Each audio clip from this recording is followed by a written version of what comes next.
Good morning दोस्तों। आज के एपिसोड में हम बात करेंगे स्पाइडर माइट्स के ऊपर। ये बहुत छोटे होते हैं, इसलिए अगर ये आपके गार्डन में आ भी जाए तो आपको नज़र नहीं आएगा। जब ये अपना कॉलोनी सेटअप कर लेता है और अपना नंबर इंक्रीज करने के बाद ही आप इसके सिम्टम को देख पाते हो।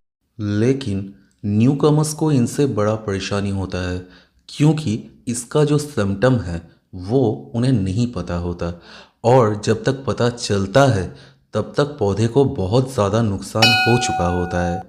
स्पाइडर माइट्स ये कोई इंसेक्ट या पेस्ट नहीं है, इसलिए जनरली पेस्टिसाइड या इंसेक्टिसाइड इन पे काम नहीं करते। आप सोचते रहते हो कि हम तो इंसेक्टिसाइड या पेस्टिसाइड का स्प्रे कर रहे हैं, लेकिन ये काम क्यों नहीं कर रहा है? एक्चुअली इनके लिए हमें अलग से एक्टिसाइड का स्प्रे करना होता है, उसके बारे में हम लोग बाद में बात करेंगे।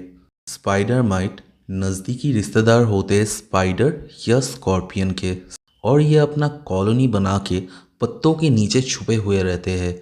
इनका सबसे फेवरेबल कंडीशन होता है हॉट एंड ड्राई वेदर, और इस सिचुएशन में एक फीमेल एक हफ्ते में 300 तक अंडे दे सकता है, और उनसे मैच्योर माइट बनने के लिए सिर्फ और सिर्फ 5 दिन का वक्त लगता है।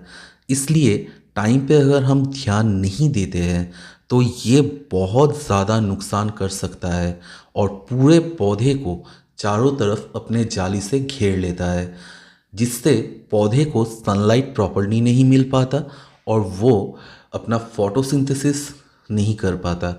Automatically after a certain interval of time वो पौधा मर जाता है। माइट्स जनरली हवा के माध्यम से एक गार्डन से दूसरे गार्डन में जा सकता है, और इसलिए ऐसा सोचने का कोई ज़रूरत नहीं है कि मेरे गार्डन में ये नहीं है, इसका मतलब कभी नहीं आएगा। तो ये कौन से पौधे पे सबसे ज़्यादा इफ़ेक्ट करता है? सबसे पहला नाम आता है गुलाब, उसके बाद आता है मैरीगोल्ड, स्ट्रॉबेरी, मटर, बैंगन, टमाटर। इन सब में होते हैं, और भी बहुत सारे हैं, मैं उसका लिस्ट कंप्लीट नहीं दे सकता हूँ, लेकिन बहुत सारे प्लांट पे ये अपना प्रकोप दिखा सकते हैं। अब इनसे हम कैसे छुटकारा पा सकते हैं, चलिए उसके बारे में जानते हैं। तो सबसे पहला मेथड जो है वो है ठंडे पानी का स्प्रे पत्तों के दोनों तरफ। ठंडा पानी माइट्स को बिल्कुल पसंद नहीं है, और इसलिए अगर आप रेगुलरली इस चीज़ का स्प्रे करते हो कंटिन्यूसली 15 दिनों के लिए, तो कंफर्म है कि माइट्स आपके गार्डन से निकल जाएंगे। पानी देने के समय अगर आप अपने पौधे को रेगुलरली नहलाते हो तो ये चांस बहुत कम हो जाता है कि माइट्स आपके गार्डन में आएंगे, क्योंकि गीला जगह उसे बिल्कुल पसंद नहीं है। लेकिन हाँ, ये प्रोसेस माइट्स आने के बाद बहुत ज़्यादा इफ़ेक्टिव वे से काम नहीं करता। आने से पहले अगर आप इसको करते हो तो प्रिवेंटिव मेथड है ये। इन्फेक्शन अगर ज़्यादा हो गया तो उस पोर्शन को काट के घर से दूर फेंक दीजिए, उसे कंपोस्ट बिन में मत डालिएगा।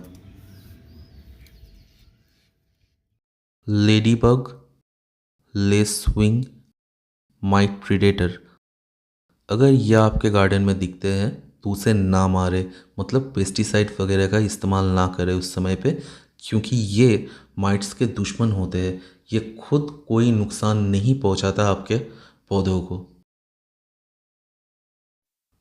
और फाइनल तरीका स्प्रेइंग ऑफ एक्टिसाइड, ये एकदम फाइनल है। जब सारे नुस्खे फेल कर रहे हैं उस समय पे इसको कीजिए।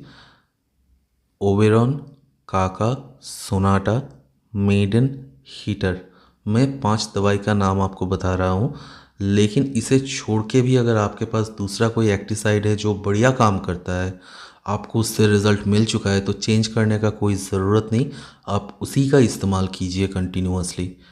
तो दोस्तों, ये वीडियो आपको कैसा लगा कमेंट करके ज़रूर बताइए, और वीडियो को लाइक कीजिए, शेयर कीजिए, चैनल को ज़रूर सब्सक्राइब कीजिए। देखने के लिए धन्यवाद दोस्तों।